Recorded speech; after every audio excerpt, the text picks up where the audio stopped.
Hi, and welcome to this edition of the ChannelVision podcast.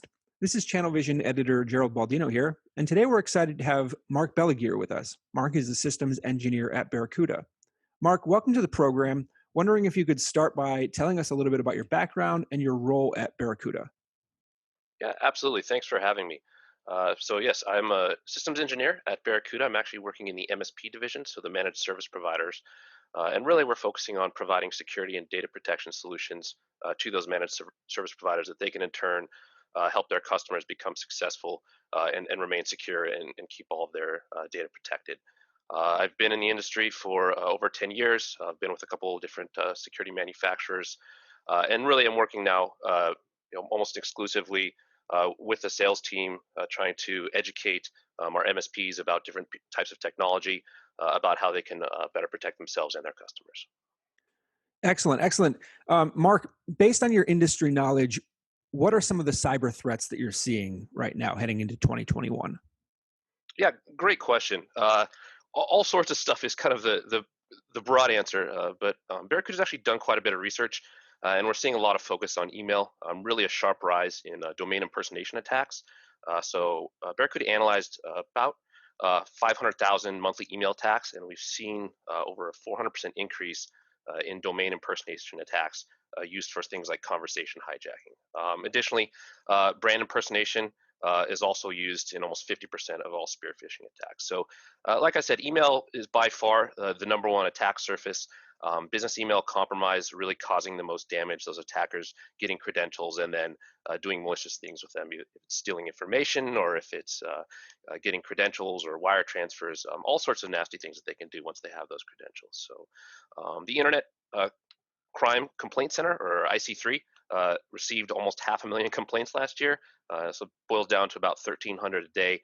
And phishing was responsible for 93% of those complaints about the email breaches. So just an overabundance of types of email attacks. So you really want to have that as kind of top of mind. There's plenty of other ways to have things compromised, of course, but recently it's really been email. So some of the things we've actually seen in the news that might be surprising to some people is a lot of state-sponsored attacks, governments being targeted as well. So as recently as September, the Norwegian Parliament actually announced that they had been the target of a significant cyber attack, breached some email accounts, and compromised some of Norway's Labour Party in those emails. And then quite a few actually happened in August. Attackers attacking on behalf of what we think was the Iranian government were found to have been working to gain access to sensitive information held by North American and Israeli entities across a wide range of sectors, so technology, government, of course, defense, and even healthcare. New Zealand, the stock exchange, actually had some disruptions due to a denial of service attack. We've seen the North Korean government have hackers operating campaigns focused on stealing money from ATMs around the world.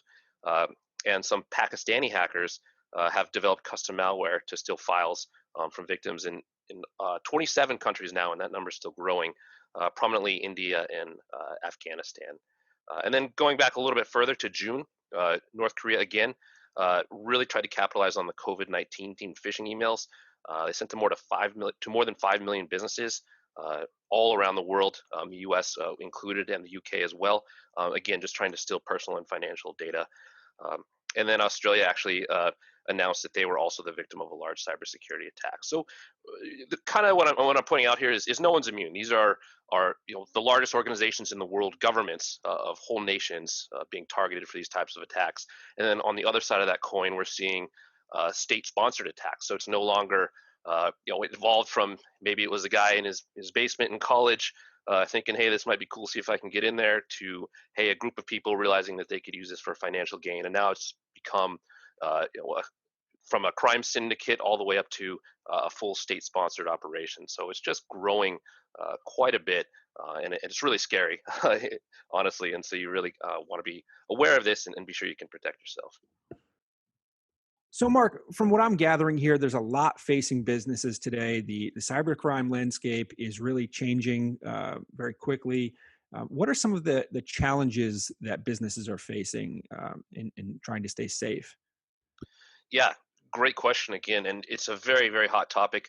I think kind of top of mind for pretty much every business out there, especially dealing with the pandemic was the remote workforce. So all of a sudden, everyone was transplanted to a new work environment. They were distracted.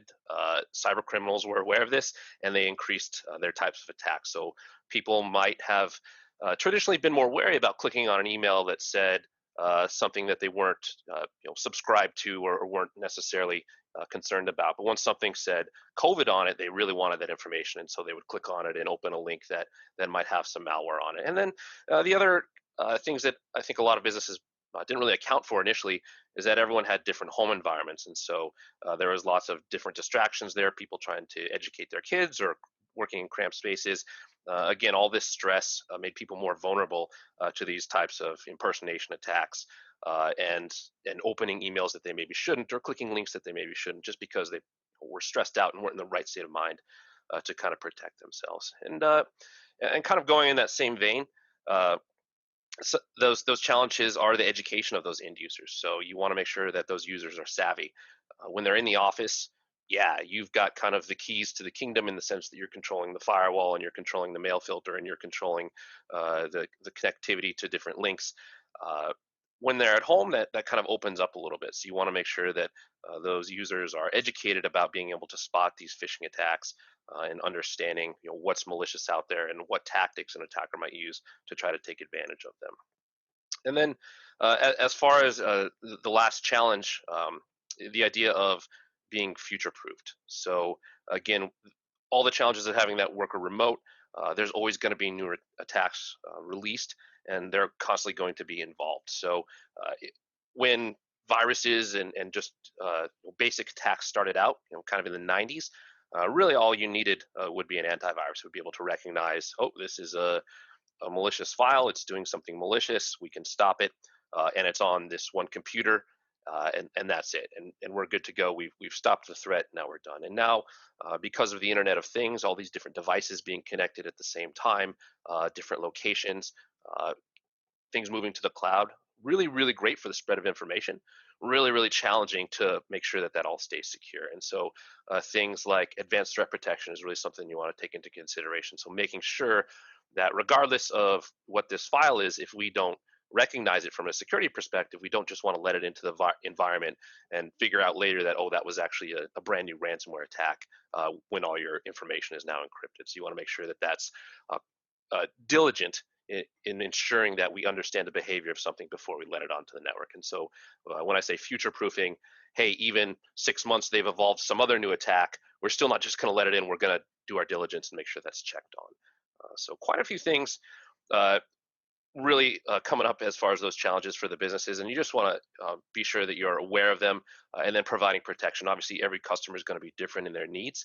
I do have some examples actually of some large breaches and attacks that happened, that companies unfortunately found out the hard way, that they needed to pay a little more attention to stuff like this. So Magellan Health, I'm sure a lot of people heard about this one in 2020, but basically 365,000 patients had their information compromised in April. So really troublesome. A thing about this attack was that it was a fully planned process. So attackers didn't just have one step. Hey, we're gonna send an email out there and see what comes back, and then we're done. Basically, they first installed malware to steal employee credentials.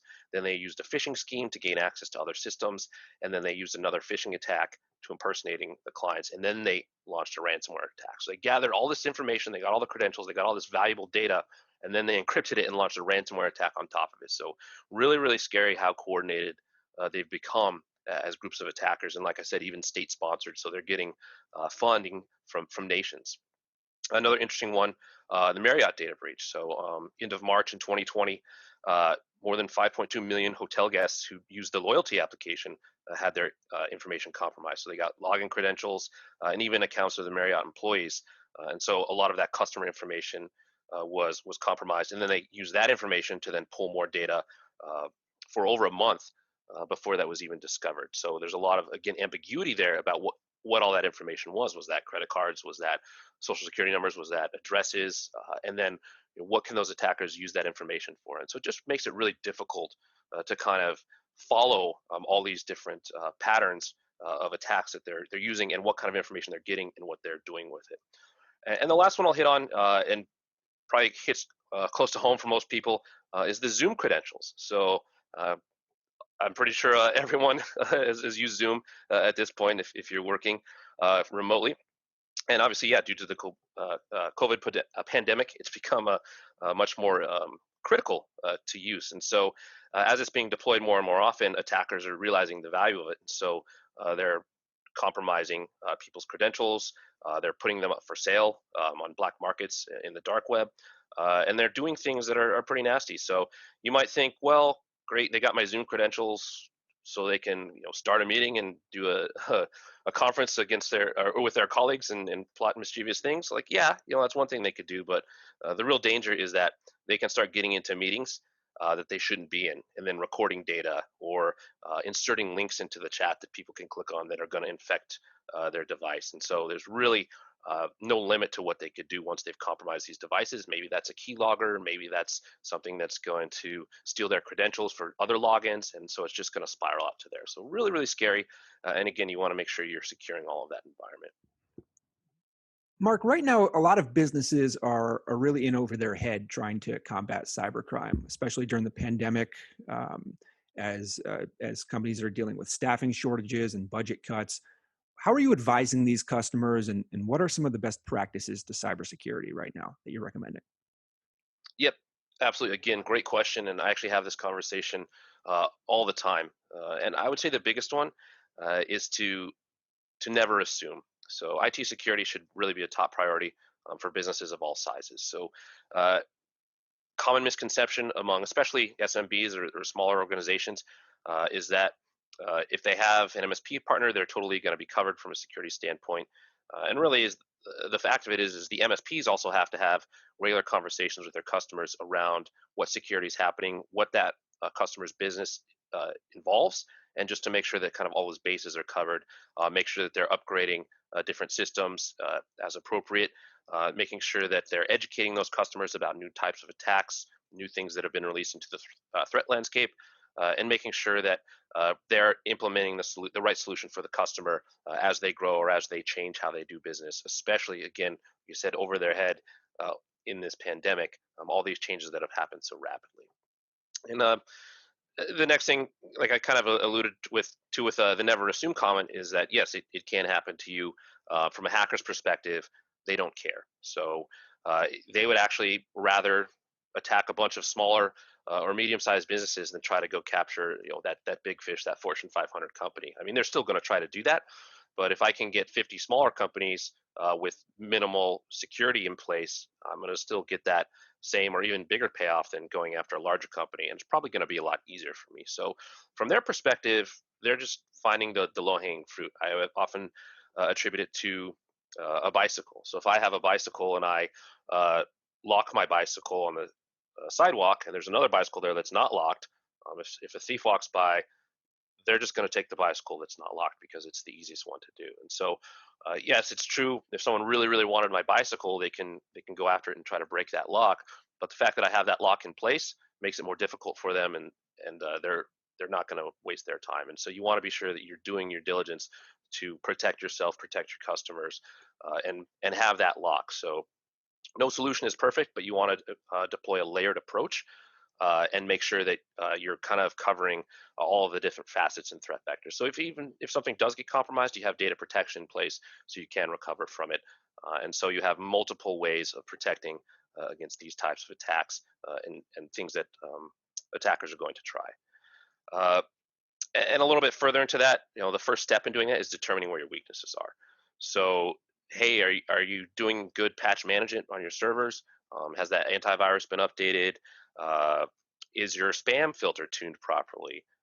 Making sure that your users are only using work protected devices to do work. So all these little things that you want to keep an eye on, but can vary from customer to customer, just to make sure that there's no vulnerabilities and kind of openings that an attacker could get in. And I mentioned it before, use that multi-layer security approach, from device protection to gateway protection to email protection, making sure that you have partnerships with companies that can help you focus on those variety of types of attacks and kind of cover all your bases from all these different types of attacks. And again, customizing it for your customer, because every business is going to be a little bit different, but you want to keep that layered approach in place so that there's no kind of one weak link. There's a lot of overlap of protection. And then stay relevant, stay competitive, keep up with the latest types of attacks and threats, and going along with that, keep up with the latest technology that's going to be able to protect against that. And so you want to stay up to date with all of that. Barracuda provides our MSP partners with a bunch of easy to deploy, easy to manage, multi-layered security solutions, as well as data protection services. So we're kind of all across the board here as a partner to help you make sure you can secure yourself and that entire environment for your customers. And then I mentioned it before, that future proofing idea. That was more on the network side, having those files get in, but also from the email side, we're seeing a shift from that kind of spam approach to I'm just going to send out as much spam or generic phishing email as I can, to what we call a targeted inbox attack. And this is really an attack where they're using social engineering to understand what an organization does, using say LinkedIn to figure out the organizational structure, using Facebook to figure out if an executive posted a picture of themselves at a conference, and then putting all this together to write an email that's really only text, but it's going to be convincing to whoever they're writing it to send those gift cards or to give up those credentials or to make that money transfer, because they're listing things that are relevant, that are actually happening, and make it sound more legitimate that it's coming from that executive. And so kind of that shift, you want to stay up to date on that and understand that things are out there from a security standpoint that use artificial intelligence to be able to learn that and recognize those types of attacks. And so you want to provide that protection as we see this shift going to that inbox type of attacks. And the last thing I'll leave you with is protect yourself. So eat your own dog food. Yes, you're protecting your customers, but a lot of times MSPs can be highly targeted because of their connections to all these different organizations. So if I'm an attacking group and I can compromise an MSP, now I have access and potential capability to see all of the customers that they're managing and then infiltrate them and their partners as well. So really, really critical that as an MSP, you understand the technology and you're using it to protect your own organization as well. Mark, thanks for the great cybersecurity update here. It's been nice chatting with you. How can we learn more about Barracuda and get in touch with your team? Oh yeah, absolutely. I would say the easiest way is probably barracudamsp.com. But there's also local sales reps. You can give a call to Barracuda, and they'll be happy to have someone reach out to you. But I definitely appreciate you having me. Thank you so much. All right, Mark, thanks, and we'll see you next time. Thank you.